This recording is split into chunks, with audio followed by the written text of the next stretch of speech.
o uso intensivo da tecnologia vai trazer um nível de produtividade, um nível de eficiência para as cidades absurdo.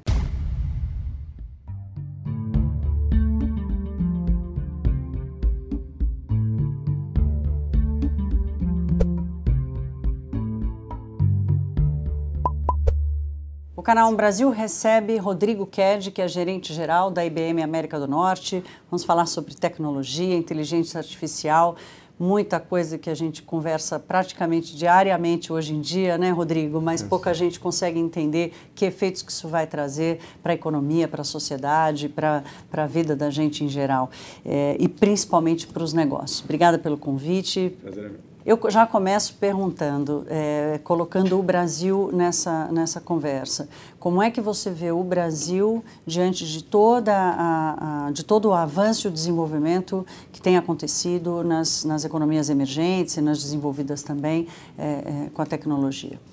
Olha, o Brasil tem, na minha opinião, os dois extremos. Ele tem uma parte do Brasil que é subdesenvolvida do ponto de vista tecnológico e uma parte do Brasil que é bastante desenvolvido. Por exemplo, quando a gente pega o setor financeiro do Brasil é muito acima da média em termos de tecnologia, desde tecnologia para o cliente final, como tecnologia para ataques cibernéticos, essas coisas. Você pega outros setores, a coisa fica um pouco mais complicada. Quando a gente trouxe o laboratório de inteligência artificial para o Brasil, a gente fala muito do Watson, quando o time do laboratório lá de fora veio para cá para fazer as entrevistas, eles ficaram impressionados com o nível técnico nas universidades e no mercado de cientistas e técnicos que conheciam o tema inteligência artificial. Então, assim, a gente vive, o Brasil é um país de extremos, na minha opinião, o que, na verdade, eu acho que é uma oportunidade, porque você tem talento e você tem alguns focos de desenvolvimento. Tem que fazer esse negócio expandir de uma forma mais agressiva, mais forte. E quando a gente espreme esses dois juntos, na consistência sai produtividade, sai crescimento? Não sai, né? A gente ainda não consegue extrair. Não, ainda não. Eu acho que o Brasil precisa de mais organização, precisa de mais alinhamento entre o setor acadêmico, o setor privado e o setor público para incentivar pesquisa e tecnologia, porque esse é o grande caminho que eu acredito para a produtividade. A tecnologia hoje ela é pervasiva, ela está em tudo, diferente de 20, 30 anos atrás. Então, na verdade, isso gera uma oportunidade. O Brasil tem que investir mais em empreendedorismo. A oportunidade é gigante. O Brasil tem 200 milhões de habitantes, tem um mercado interno forte. Para mim, é questão de organização mesmo e foco. O contraponto disso é o chamado digital divide, ou abismo digital, né? De novo, trazendo o Brasil em perspectiva diante desse quadro. Quando a gente analisa o digital de uma forma mais abrangente, há 20 anos atrás, o Brasil tinha um gap que era difícil de se resolver. Hoje, todo mundo tem um smartphone, está todo mundo conectado na internet.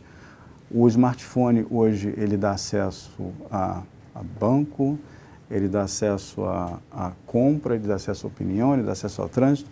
Então eu acho que a tecnologia ela está servindo para democratizar e mudar a relação entre o cidadão, governo, consumidor e empresa. Então, acho que o Brasil e todos os mercados em desenvolvimento, eles vão aos poucos chegar mais perto dos mercados desenvolvidos. Acho que antigamente a gente via alguma coisa acontecendo nos Estados Unidos ou em algum país da Europa, depois de um tempo chegava no Brasil. Depois de um tempo a gente sabia no Brasil, hoje isso não existe mais. Você tocou num ponto importante, que é essa lacuna, né, que você coloca como uma lacuna bem menor hoje do que há 20 anos. Mas exatamente neste momento há essa discussão de como essa lacuna vai aparecer em função da recessão que nós vivemos nos últimos 2 anos, em função da completa falta de capacidade do Estado em fazer investimento, de um ambiente ainda de incerteza para o investimento privado. Você acha que é possível essa lacuna voltar a crescer? Você não vê potencial para isso? Não, pensando no curto prazo. Eu acredito que no curto prazo a gente vai começar a ver essa lacuna diminuindo. Eu sou um otimista por natureza. Acho que o Brasil passou por um momento extremamente complicado. Acho que o momento ainda é um momento sensível, mas eu acredito que esse ano já foi um pouco melhor que o ano passado e ano que vem vai ser melhor que esse ano. E eu acho que quando o Brasil voltando a crescer, os investimentos voltam e tecnologia, toda vez que eu converso com qualquer CEO, com qualquer diretor de empresa, tecnologia e mais especificamente inteligência artificial e algumas áreas no contorno são foco, porque é o que vai trazer mais produtividade, é o que vai trazer mais crescimento. Então, acho que o momento, na verdade, eu acho que é bom, eu sou otimista. Falando da inteligência artificial, mais o blockchain, né, que é a bola da vez hoje na discussão digital e da nova relação entre os países, como é que você vê esse processo acontecendo no mundo, mas especialmente nos países em desenvolvimento, que acaba sendo uma avaliação sobre o Brasil também? Eu sempre acreditei que às vezes quando você fica defasado um pouco em relação a uma nova tecnologia, você deixa os outros testarem, você deixa os outros acertarem e errarem. Quando você vem logo atrás, você tem a vantagem de não perder tempo. Acho que se o Brasil souber se mover rápido, eu acho que aí tem uma vantagem. Eu acredito que inteligência artificial vai mudar completamente todas as profissões e todas as indústrias. Assim, não existe uma. Então, você pega, por exemplo, o setor de saúde. No setor de saúde, você já tem sistemas que têm a capacidade de fazer diagnóstico e determinar o tratamento do câncer. Você imagina a quantidade de informações que existem, o ser humano está cada vez vivendo mais, então ele vai ter, a probabilidade de ter câncer é maior, porque é uma doença crônica, então a quantidade de pessoas com câncer está aumentando, só que a quantidade de literatura, novas drogas, novos procedimentos, ela aumenta de forma exponencial. Então, um oncologista hoje, para se atualizar com tudo que está acontecendo, deveria ler por volta de 170 horas por semana.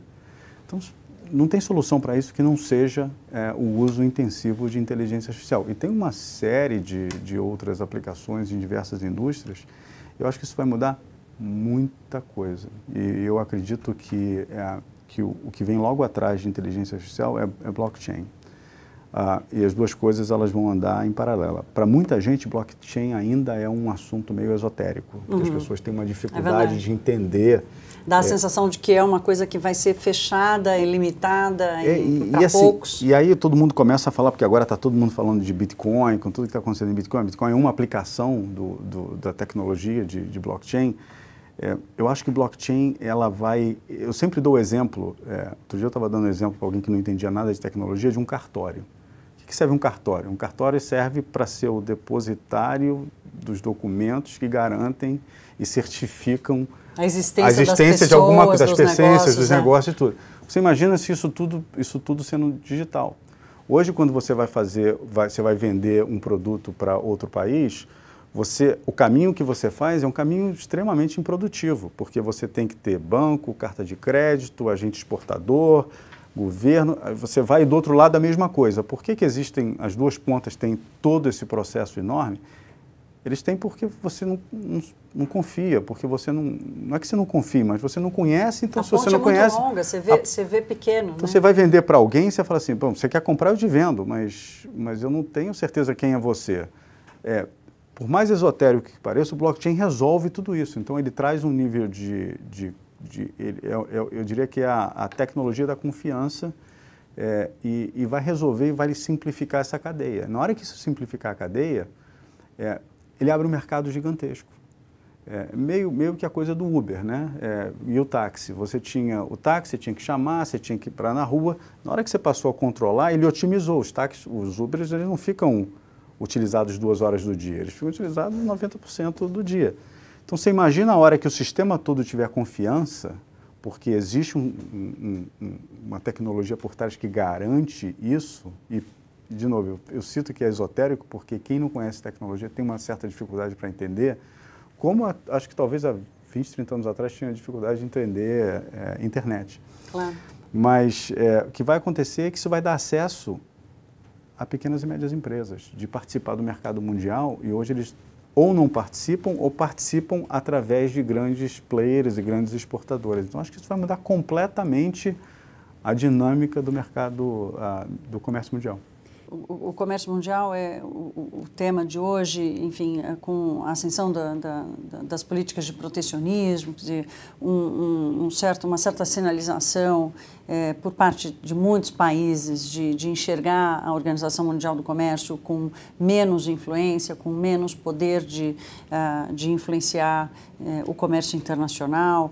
E na sua avaliação, eu queria saber como é que você avalia a potência dessa tecnologia, do blockchain ou da inteligência artificial, especialmente o blockchain, porque vai quebrar barreiras e vai aproximar países e negócios, se tem potencial para reverter esse movimento que a gente vê hoje de retração do comércio internacional, e em quanto tempo, em que intensidade isso pode acontecer? Eu acho que a tecnologia, ela está sendo já responsável por forçar transparência no sistema. Então, fazendo uma analogia de novo com o mercado de táxi. Antigamente você pegava o teu táxi, às vezes, dependendo da cidade que você estava, você era mais bem ou mais maltratado. E você era aquele serviço que você tinha, você ligava, tentava marcar uma hora.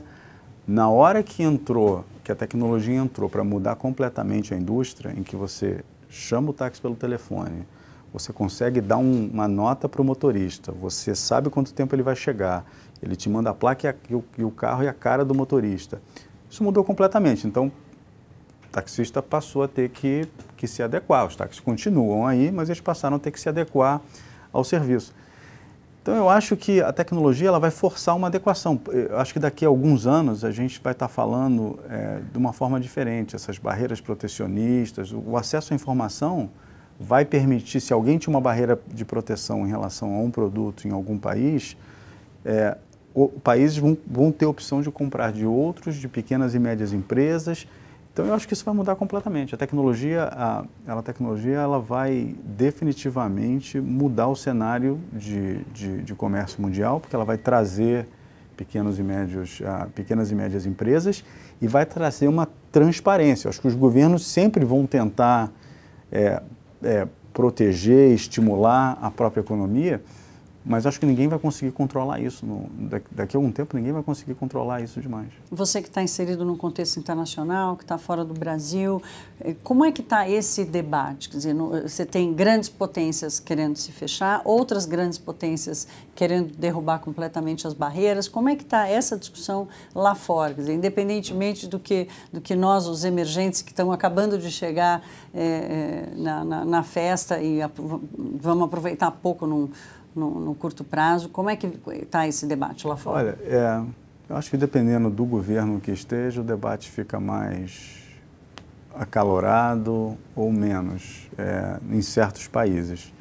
Eu acho que a tendência mundial não é uma tendência de fechamento, de isolamento, é uma tendência de queda de barreira, de queda de tudo. Eu acho que o consumidor... São focos de resistência esses que estão aparecendo? Eu acho que ele é mais forçado por pessoas, grupos e situações, e não necessariamente com uma intenção ruim por trás. Às vezes é justamente tentando preservar alguma coisa, Mas eu acho que todo o sistema vai ser meio cadeia alimentar. Eu acho que a tecnologia ela vai forçar as coisas a se ajustarem de uma forma homogênea no mundo inteiro com o tempo. Então, acho que daqui a 20, 30 anos, a gente vai estar falando de comércio exterior, comércio internacional, de uma forma completamente diferente, sem essas proteções, porque a transparência vai forçar a cair em todas as barreiras. Ganho econômico não vai ser determinado, na minha opinião pessoal, não vai ser determinado por países e governos, vai ser determinado por outras questões. Como o avanço da tecnologia, o acesso à tecnologia? E por questões, às vezes, relativas à sustentabilidade, por questões relativas ao desenvolvimento humano. Você não vai ter, por exemplo, um país determinado tentando proteger aquele setor, porque aquele setor tem uma relação forte com o governo e vai gerar emprego. Eles não vão conseguir mais fazer isso. Você vai sim ter algum tipo de incentivo ou de proteção se você tiver alguma coisa algum benefício relacionado ao desenvolvimento econômico, a desenvolvimento humano, a sustentabilidade.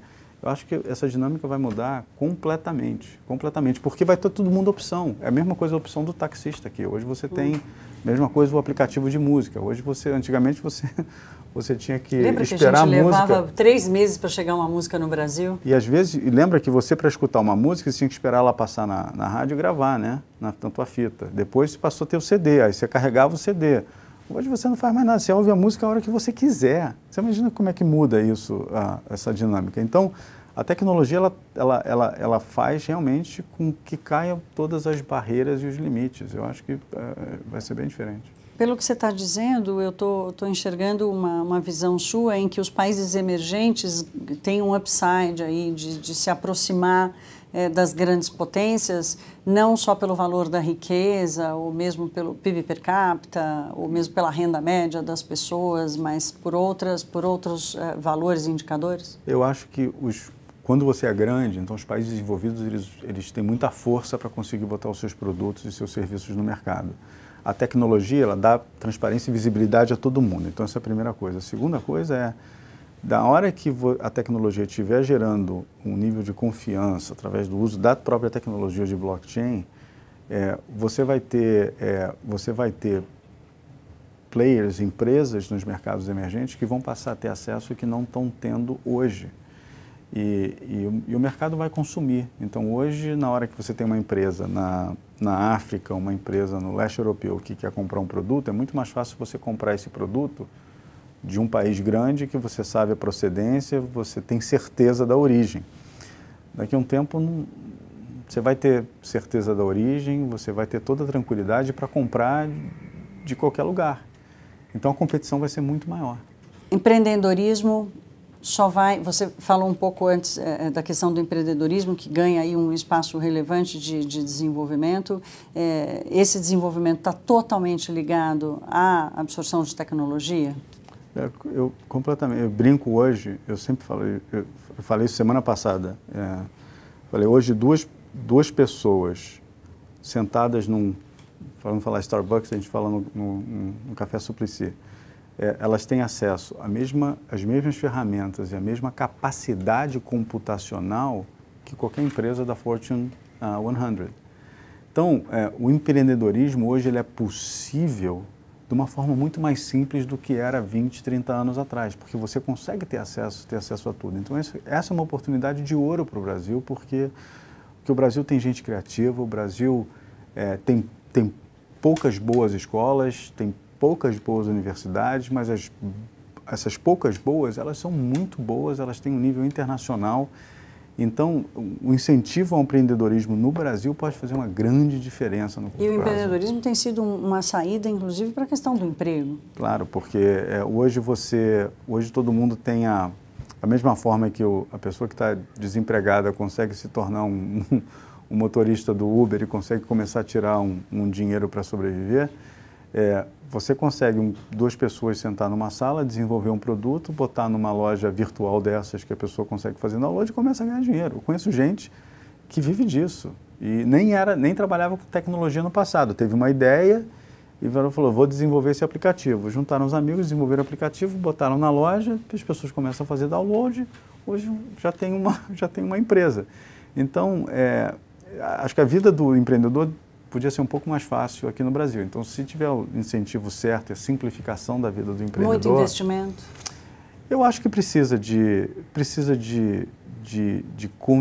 o governo e a iniciativa privada precisam incentivar mais o empreendedorismo. Acho que não existe nenhum país bem desenvolvido que não tenha acreditado no empreendedorismo. Não existe isso. E como é que as pessoas vão viver nessa tecnologia no seu dia a dia? Estão surgindo as cidades inteligentes, ilhas inteligentes. Como é que a tecnologia vai atuar nisso? A tecnologia ela já está mudando a relação entre consumidor e empresa, cidadão-governo. Então, você imagina que eu estou em casa hoje e dá um problema com a minha TV a cabo. Se eu ficar muito bravo, eu vou sair dali de casa e vou falar com 6 pessoas, que essas 6 pessoas vão falar com outras 5, 6 cada uma. qual é o impacto que eu tenho para uma marca? Talvez num final de semana, 30 pessoas fiquem sabendo da minha dor, da minha insatisfação, do meu problema. Se eu pegar e tweetar um negócio desse e botar no Facebook, eu vou ter 20 e poucas mil pessoas vendo o que eu coloquei. A quantidade de seguidores que você tem. Aquelas 20 mil pessoas vão replicar para outras não sei quantas mil pessoas. Então, o teu poder hoje, ele é muito maior. E a mesma coisa com o governo. A sua voz, vários desses protestos aí do passado, eles foram organizados por meio de rede social. Então, está mudando completamente. Mudando completamente a relação entre o cidadão e o consumidor, e o governo e empresa. Mas tem uma outra coisa também. Você imagina que, voltando no exemplo do uso de inteligência artificial para oncologia, e tem para outras. Então, você pega hospitais, centros médicos em áreas mais remotas, hoje você consegue dar acesso para aquele médico conseguir diagnosticar o paciente de uma forma muito melhor, porque as ferramentas elas estão disponíveis de uma forma muito mais simples. Então, o custo é muito mais barato e o resultado muito melhor. Transporte público, mesma coisa. Você consegue comprar com o seu telefone, você não precisa entrar em fila, você sabe quando vai chegar o trem, você sabe quando vai chegar o ônibus, você consegue programar uma renovação da sua carteira, tudo pelo telefone. Então, o uso intensivo da tecnologia vai trazer um nível de produtividade, um nível de eficiência para as cidades absurdo. Hoje você consegue, a gente tem isso, você consegue fazer previsão de tempo. A gente comprou a Weather Company alguns anos atrás, você consegue, junto com os nossos, com ativos que a gente tem de laboratório, você consegue fazer previsão de tempo com uma precisão num raio de 1 quilômetro. Então você consegue virar e falar, vai chover na Vila Olímpia entre 4 e 7, não vai chover aonde? Vai chover nesse nível, então tem chance de cair árvore, então você já desloca Defesa Civil, você já desloca polícia, desloca gente da Eletropaulo para ir lá. Então, a tecnologia muda completamente a dinâmica. Agora, você colocou um fator-chave aí, que são os governos, né? E os governos dependem de políticas, de formular políticas públicas que contribuam para essa eficiência, para que essa eficiência aconteça, né? Os governos estão atrasados na formulação dessas políticas públicas, só respondendo a elas, reagindo ao avanço, criando políticas públicas em reação, ou você vê alguma ativação, iniciativa de se antecipar aos processos? Não, eu acho que existem focos e algumas iniciativas aí ao redor do Brasil de prefeitos, governadores, que têm uma cabeça mais empreendedora, uma cabeça mais de gestão. Mas o sistema público, para poder se modernizar, o sistema público está preparado para comprar caneta, borracha, pneu, carro. Não está preparado para comprar um projeto complexo de tecnologia. E aí a diferença de qualidade, de você pagar preço, você está comprando, na verdade, é capacidade intelectual. Alguém que vai desenvolver um produto para você, não é um produto fabril. Então, eu acho que existe uma das coisas que podia ser feitas é uma mudança completa na forma de contratação para poder incentivar o uso de tecnologia. Acho que o país inteiro ia ganhar. E existem países que compram soluções de tecnologia, soluções de negócio. Já tem referência lá fora que a gente podia aprender? Existe. O governo é governo, então, por definição, tem que ser uma coisa mais rígida mesmo, né? Para garantir que você tem uma lisura, uma governança adequada. Mas acho que podia melhorar muito. Tomara que seu otimismo seja real. Obrigada pela entrevista. Obrigado.